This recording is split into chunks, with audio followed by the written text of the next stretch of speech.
Hi everyone. Um, a student asked me um, to make a tutorial on how to develop and improve her crow position and maintain and the stability of the arms. Okay, so I will try to do that here. Now, first thing is you should be proficient and you should be able to stay with your chaturanga for maybe five breathing. Yeah, you stay there in your chaturanga for quite some time.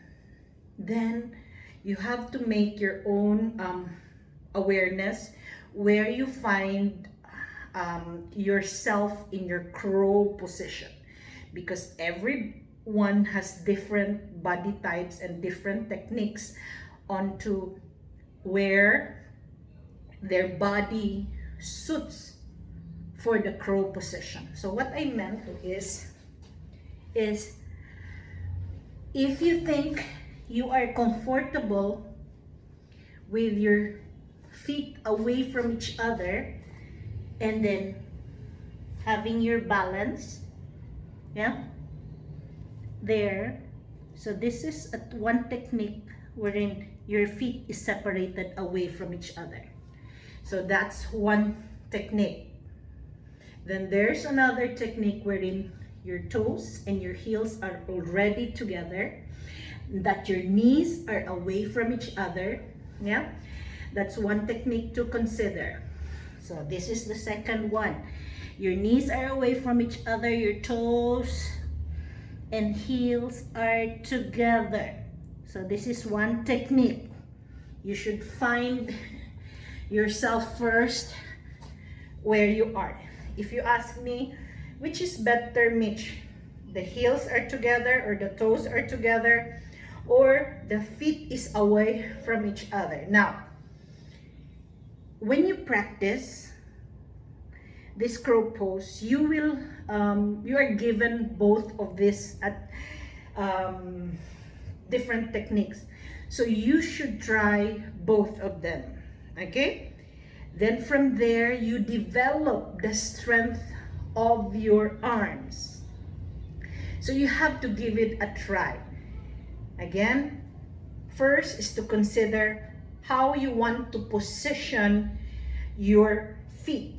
Are they separated, or you want your heels or your toes together? Again, there is no right and wrong. All you have to do is feel how your body reacts to this technique. Now, once you have found the best technique for you, either toes or heels together, after several practice, finding yourself, you are gaining confidence and the strength also with your arms. So you are leaning forward. Now the technique there is that you have to give your weight a little bit forward. Do not look too far. Yeah, do not look too far. Just look down to where your forehead, just make an estimate to where your forehead is, and that is my gazing point. Now the gazing point is very important because that is where you're gauged to where you are. Yeah? So, again, let us start. Your first trial, your first attempt to your crow position. Now, first thing to consider is that you should be able to do your chaturanga. Chaturanga is when you lead your body halfway, hold it, yeah, and then now it gives you a lot of strength there. Once you're proficient in that, you can manage to say halfway onto the mat, then you're ready for your crow. Now again, two techniques. Your knees are together or your knees are away from each other. So try both. Knees are away from it, meaning feet and knees are away from each other. Then exhale Make sure that you bring your knees really high. Now, trying this. Trying this.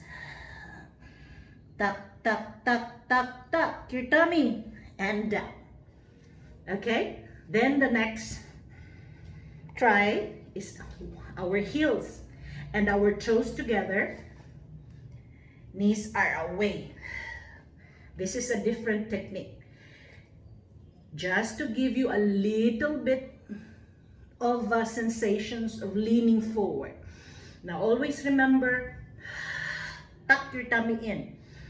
If you think you're falling forward, tell this, really in, so that you are gaining your strength back, okay?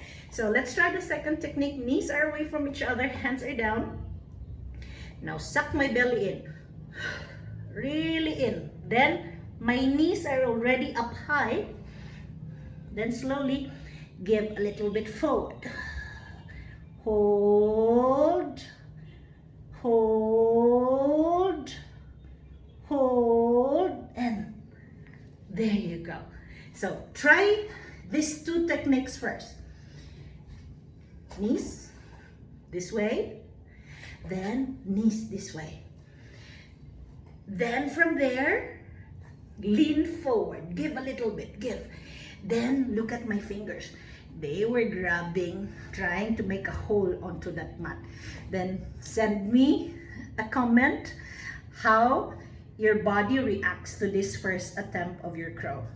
Bye.